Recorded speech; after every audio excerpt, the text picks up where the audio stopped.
professionalniy fikringizni ayting. Mana переговор xonada dizayn remont qilayotganda nimaga ko'proq e'tibor berish kerak? 4 ta maslahat beraman sizga hozir. 4-inchisiga ko'pchilik e'tibor bermaydi. Birinchisi, mebelning zona komfortli bo'lishi kerak, maza qilib o'tirish kerak.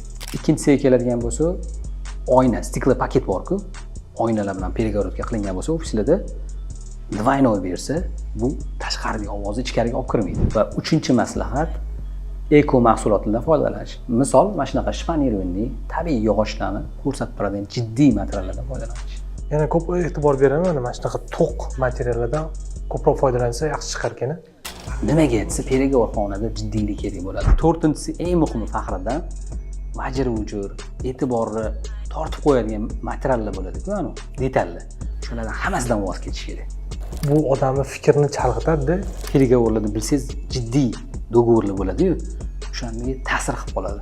Ha, demak, biznesda dizaynerni, arxitektorni roli juda ham muhim ekanda. Agar sizga xizmatimiz kerak bo'ladigan bo'lsa, biznesingizdagi muvaffaqiyatga o'z hissamizni qo'shamiz.